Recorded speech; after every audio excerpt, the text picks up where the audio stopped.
This is the Ready Set Podcast, and here's your host, me, Joe Persinger. Hey, how's your week, you fucks? All right, Klaus, you mind cutting that music, sir? Thank you. Another week with 2 podcasts. Wow. Am I going out of town or something? Oh, that's right. I'm going to Piney Point next week, or that's this Sunday. For those that don't know, I'll be working for a cruise line somewhere in the Pacific Ocean in the next month or two, so this might affect the podcast. But at the very least, I'm hoping I can do a show or two about my experience on the ship. Can't really promise anything, as space is limited in those in the brig. I mean, in our crew cabins, excuse me. And in the multiple ports we'll be visiting. So I'm going to talk about all that, but I'm just not sure I'm going to be able to do it on site. There's still a lot to figure out as far as how the podcast will evolve and if it's going to be even possible to do, but I will keep everyone updated. All right, that's enough of that. So, okay, we've got your Space Rocks fix this week. What else we got here? We're going to talk about the Bears, Red Dead Online, a Disney trip takes an awkward turn, and in the staff report, well, let's just say it's a little wonky this week.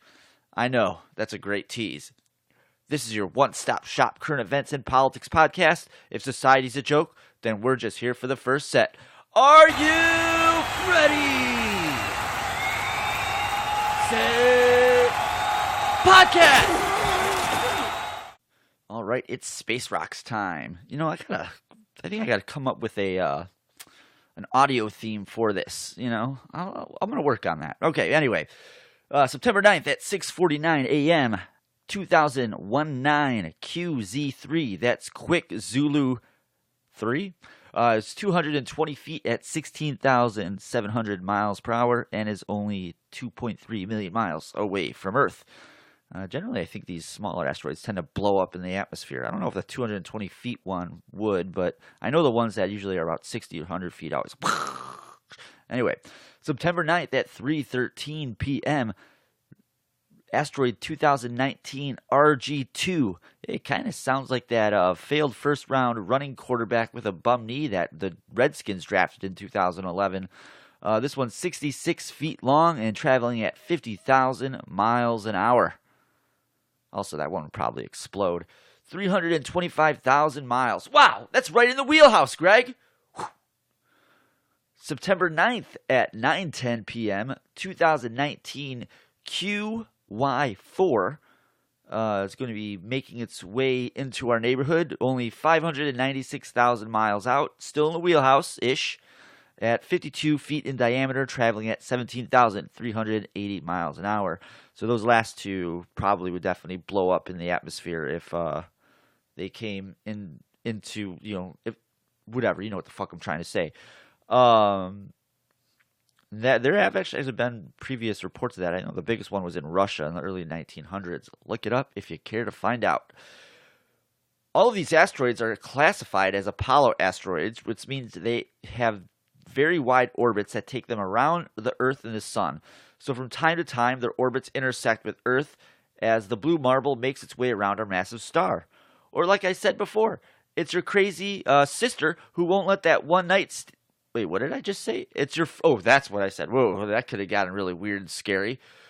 It's your friend's crazy sister who won't let that one night stand go, and every so often she drives around the block checking to see if your car is in the driveway. And one day, as she's checking it out, you drive by her, giving her a look of inquisition, only to be startled by her frizzy hair, non-makeup face, strung-out look, and the 12 cats that are lurking around in the back of the car.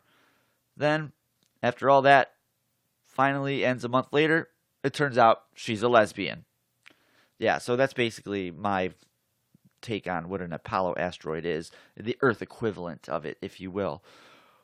Moving on, September 10th at 4:41 a.m., asteroid 2019 RH at 125 feet in diameter, which is almost as big as the Chicago Water Tower. Yeah, I wonder if the parking's better up there. Traveling at 38,000 miles an hour at a distance of 1.7 million miles. And then we have on September 11th at 11:19 p.m., 2019 RX2, 39 feet at 12,000 miles an hour. Also, 1.7 million miles. There's another one that'll break up right in the atmosphere. Well, there's nothing to see here, folks. Literally. That's apparently what the International Astronomical Union, IAU, admitted when they said they had lost track of 900 asteroids that are currently orbiting within our solar system. Scientists have warned that these lost asteroids could show up anywhere in space and take Earth by surprise.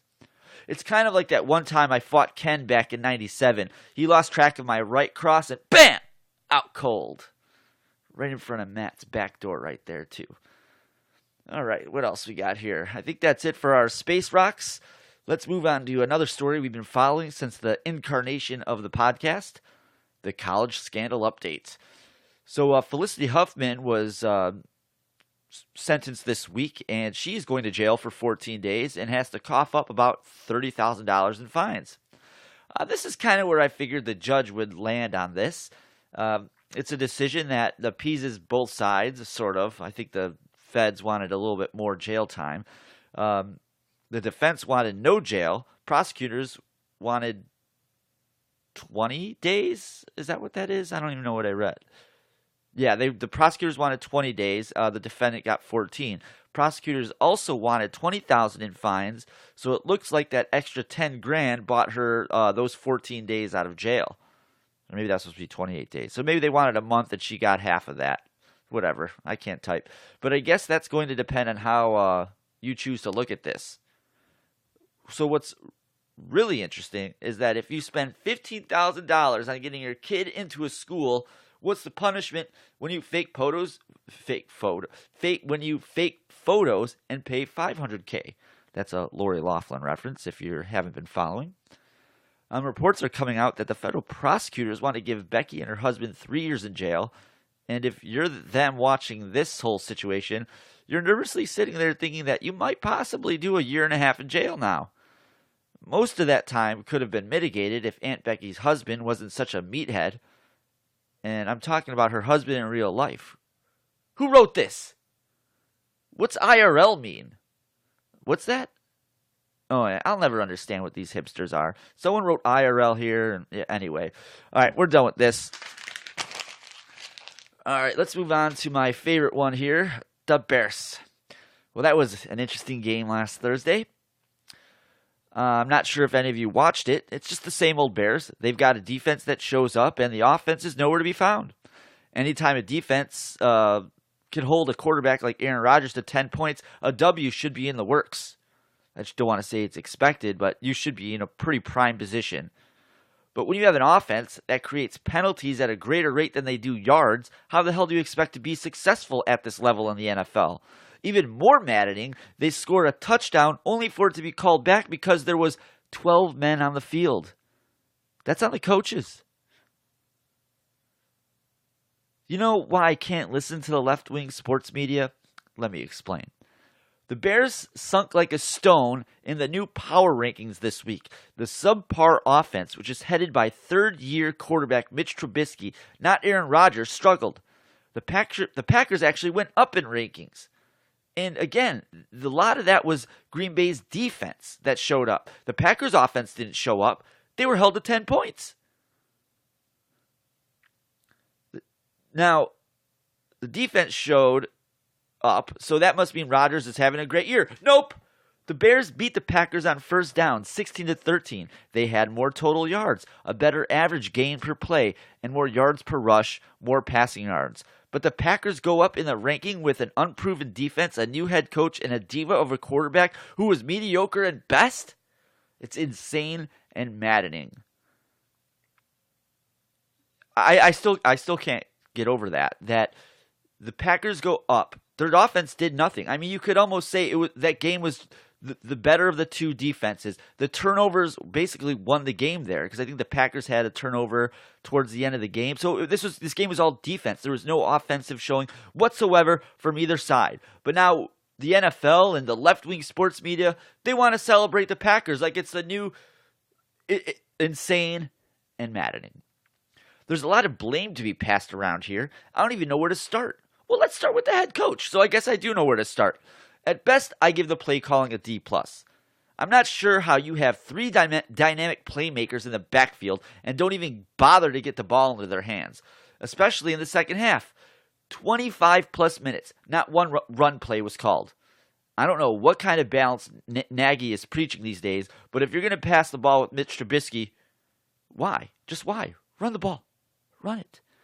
As of now, Mitch, at best, is a limited quarterback. There were a few throws, one of them on 3rd and 10 in one of the last possessions of the game that was overthrown on a post-corner route. By year 3, regardless of how many offenses you've been in, you've got to make those kind of throws in the NFL. And you're the general manager on the field, brother. Count the huddle. You can't let stupid penalties cost your team points. Yes, as much as I think the 12-man penalty is on the coaches, Mitch has to be on top of that as well.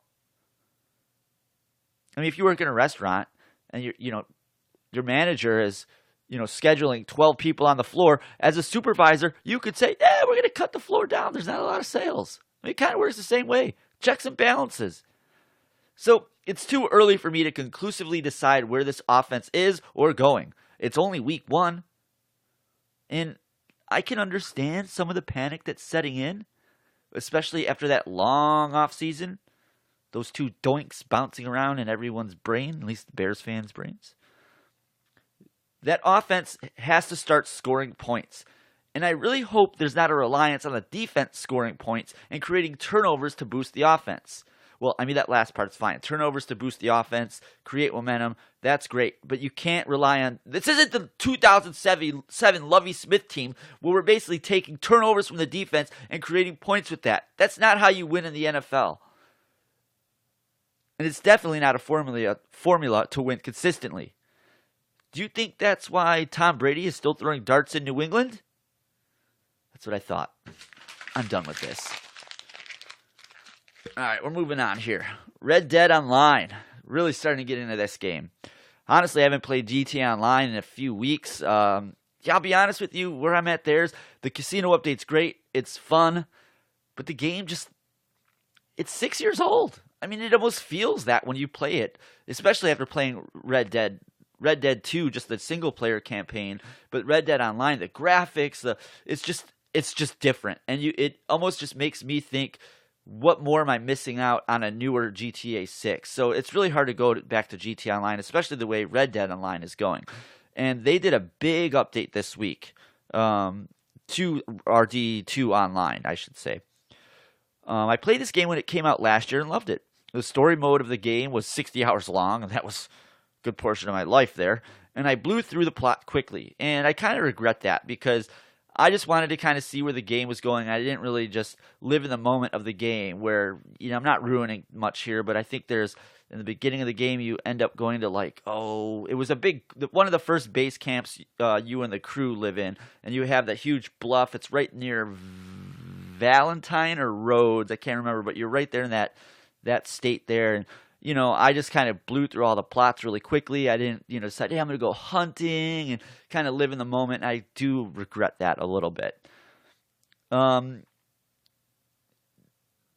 Yeah, I mean, I basically blew through it like it was a pint of chocolate fudge brownie ice cream. That's basically the way to say that. But the online component of the game was, at best, meh when it came out. It was boring. I mean, once the adrenaline of being in the online world wore off, you start to actually notice how big the map actually is. For 30 people? There wasn't much to do, and I spent a lot of my time hunting down other players. But the uniqueness of the whole experience wore off really quick, especially when you realize a lot of those players are like a level 10, level 7. They got more guns than you do coming into the game as level 1. So it was a pretty big turnoff. And again, there wasn't much to do. But this big update looks to stem that overwhelming feeling of boredom from the online world. Now, you can choose to be a bounty hunter. You can hunt down NPCs and bring them to the sheriff, or whoever the fuck wants them, alive for full price or dead for a little less. It also looks like you can go hunt down online players that are grieving or running amok from within the server.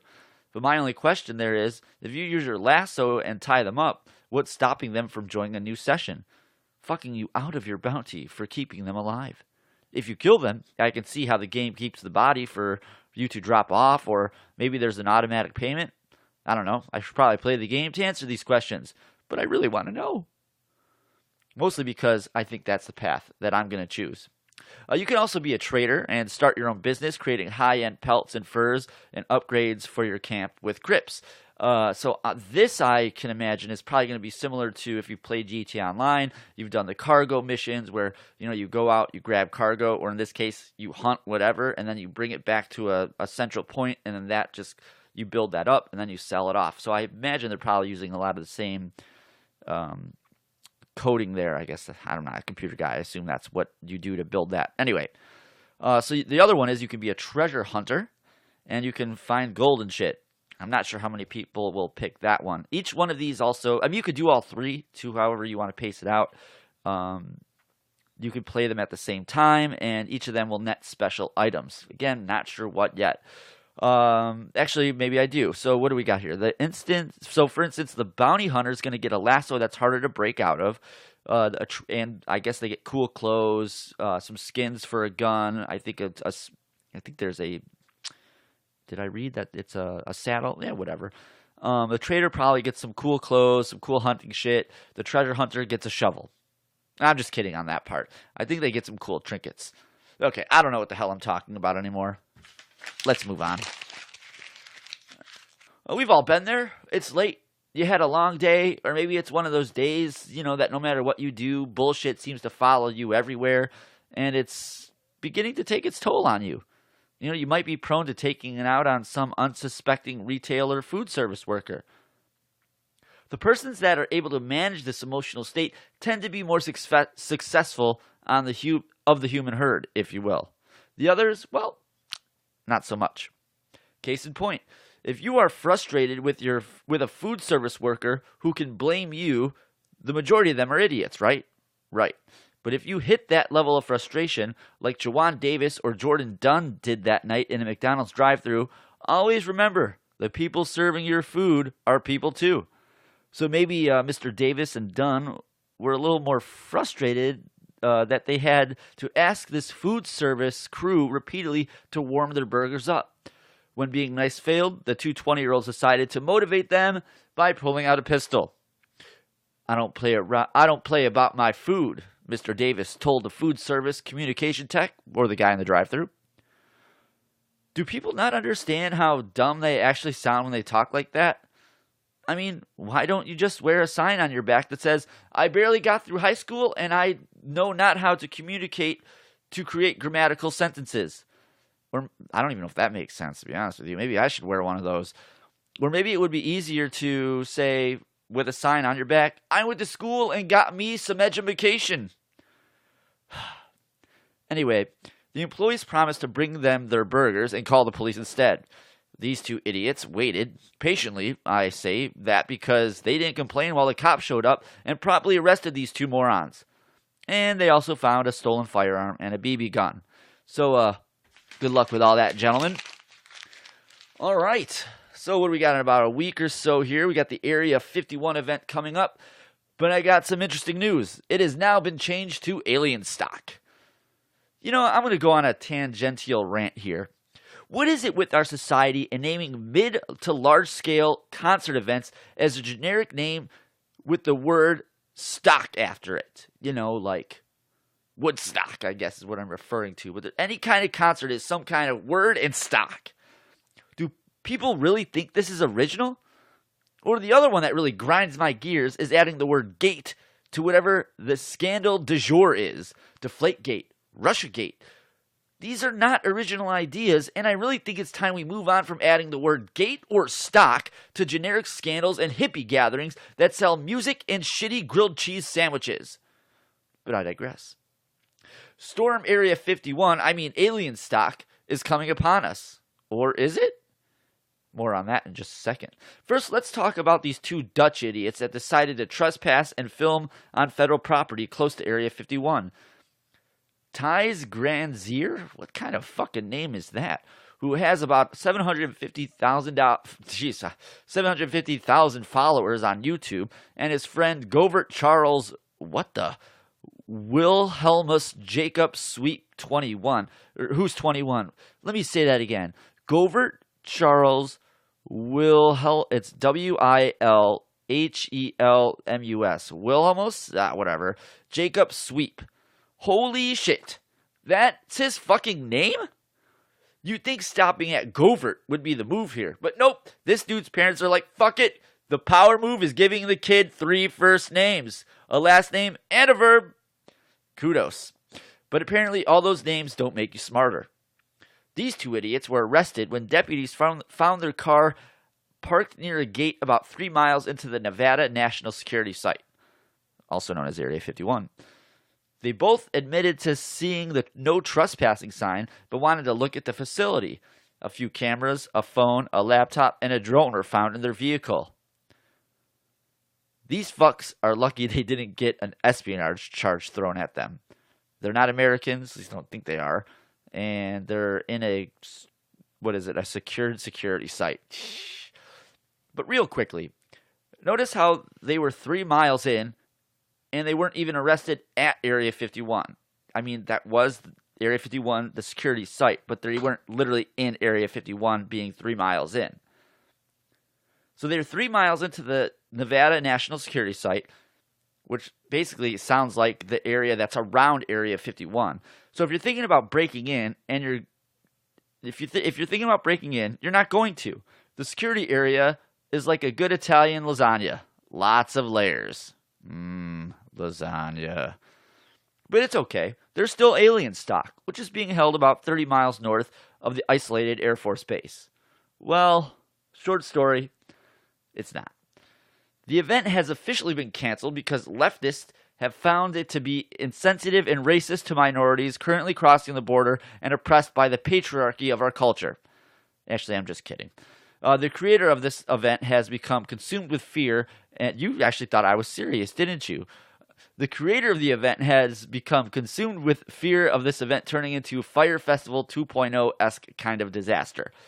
After losing faith in permit holders in Lincoln County, where the festival was to be held, they handed out 2 permits, and fearing a lack of infrastructure, poor planning, risk management, and blatant disregard for the safety of people attending, they decided to get the fuck out of Dodge or Rachel, Nevada, and instead they're going to hold AlienStock at the event center for one night in Las Vegas.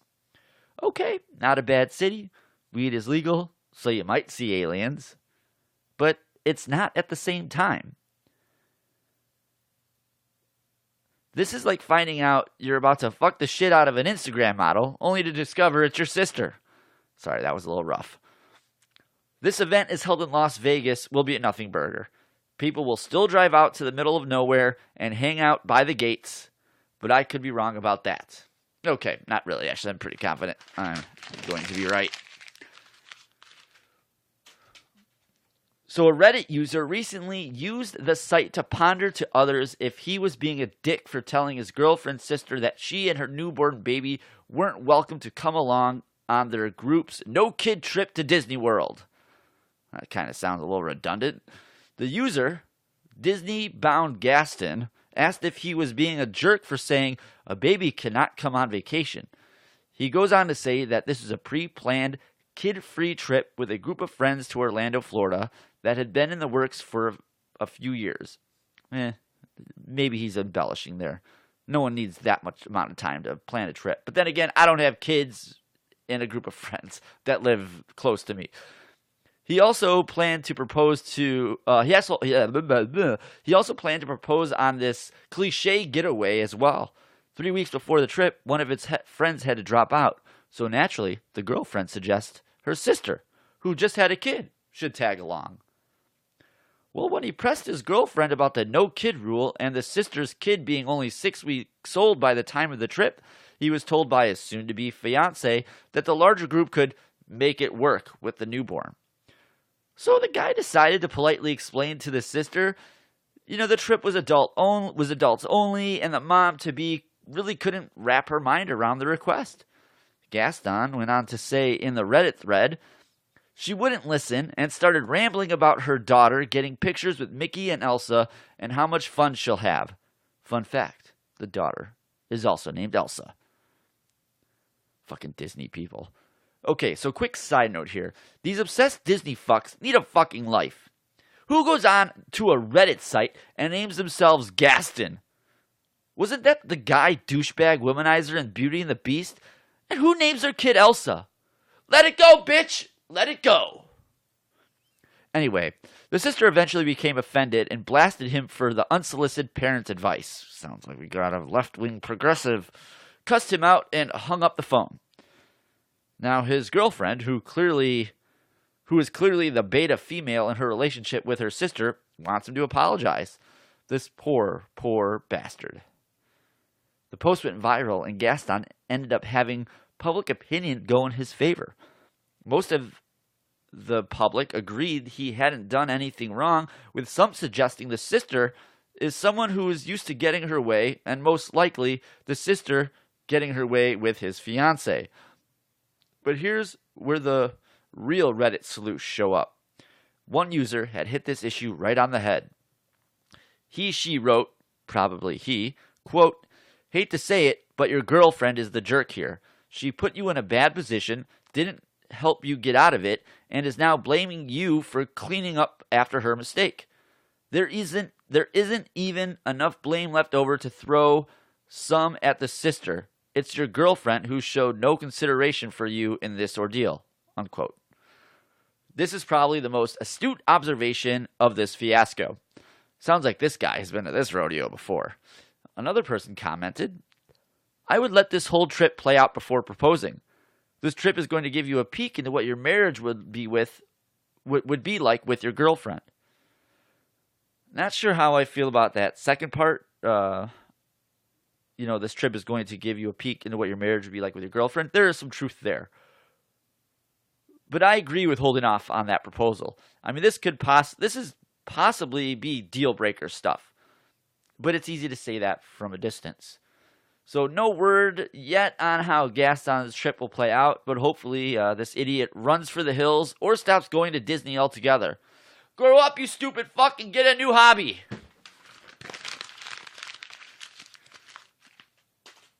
All right. So spilling coffee on your computer is not a fun thing to take responsibility for, basically.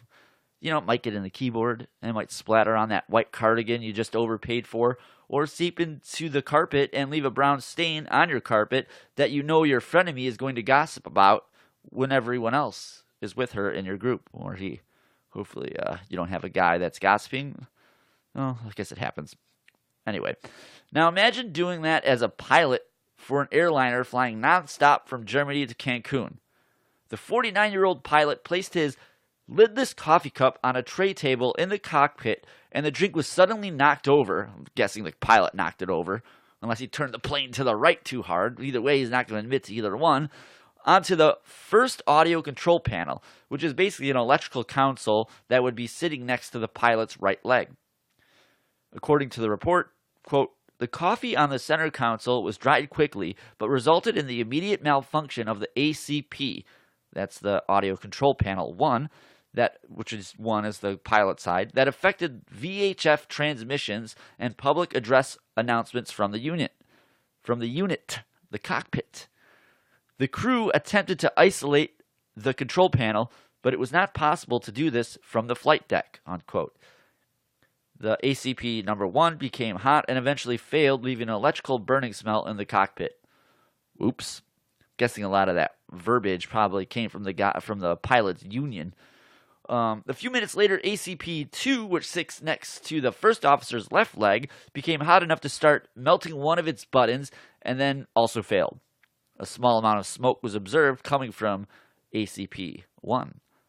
The pilot diverted to Shannon, Ireland as a precaution and landed without incident or injuries. Now, I assume the company running this airline would outright ban all drinks in the cockpit, but instead probably wrote this asshole up, if they're even allowed to, do that, fucking unions, and reminded their crews to carefully handle and use all appropriate drink containers for their water and coffee. I'll talk about getting away with one. It must be nice to live in a society where, you can fuck up and not everyone else has to pay for it. Okay, let's get to the staff reports. In my hand, I hold the staff reports. So I ran across a story this week that was basically talking about how House Republicans are pushing back on President Trump's suggestion that they extend term limits for committee chairmen and ranking members as a way to stem the tide of retiring veteran lawmakers. So it looks like, you know, if you've been paying attention to the news, which you probably haven't, but one of the kind of talking points amongst the fake news media is that all these Republicans are retiring because they just can't deal with Trump anymore. But really what's going on is the Republicans have set term limits on committee chairpersons. And I'll probably get into that in just a second here. So instead of these guys, you know, when their term limits are up for being a committee chair, instead of just going back to either not being in a committee, they just retire. It's like, fuck it, I don't have that much power. Let's put it this way. Let's say you became a manager in a restaurant, and then the restaurant was like, well, you know, it's been like 5 years. We've got term limits on manager positions, so you can either stay with the company and work hourly or retire. What do you think most of these people are doing regarding congressmen in that situation? They retire. So let me get this straight. Republicans have rules against regulating term limits for committee chairpersons, but Democrats don't. Yeah, you heard that right. That rule I just explained isn't just for all Congress people, it's just for Republicans, because Democrats don't have that same rule, because they're leftists, and leftists can't let go of power. Anyway, anyone else notice how the Democrats love countering or shitting on whatever Trump says, but all of a sudden they're quiet now? When you're trying to distinguish who has good intentions and a responsibility toward wielding power, clearly the Democrats fall short of this standard. But we should zoom out here. If Republicans are serious about this rule, if Democrats want to yield power responsibly, Congress and Senate should send a bill to the White House enacting term limits for all sitting members of the House and Senate. Term limits in Congress would force some of these long-tenured congressmen and senators to move on to another form of power and not use these federal districts to line their pockets like a capo boss in the mob. And more importantly, it would open up seats for a new face, a younger face, so fresh, so face, as Ben Shapiro likes to say, and ideas. Or, if that district prefers, someone new who is old. Either way, they have a choice. Whereas today, there's no choice. No choice. Some of these deep red or blue districts are controlled by some of these I can't let go of my power and become a nominee or normie citizen politician. It's disgusting. So I'll pose this question to close. If term limits are so bad, then why have we imposed them on the executive branch? And that's a staff report. We're trying to get a feel for how people spend their day. The Staff Reports. All right, that's going to do it for us this week. Thanks for listening to Ready, Set Podcast. Check us out on Spreaker. Give us a like and follow. Check us out also on Apple Podcasts. Leave a rating and review. It really helps get the podcast out there. We're also on Mixcloud. We're on YouTube. Don't forget to give us a like on our Ready, Set Podcast Facebook page. Leave a comment or send us an email. I'm off to Piney Point for this week. We'll get back to you guys next week. I don't think we're going to have a show on the week of the 19th and 20th. So stay tuned. I'll keep everyone updated. This is your one-stop shop current events and politics podcast. If society's a joke, then we're just here for the first set. Thanks for listening. Please share the podcast if you'd like to support us. And we'll see you next week, you fucks, or the week after that. Have a good one. Thanks for listening to the Ready, Set Podcast. Check us out next week, and don't forget to follow us on Twitter and look for us on our YouTube channel, Ready, Set Podcast.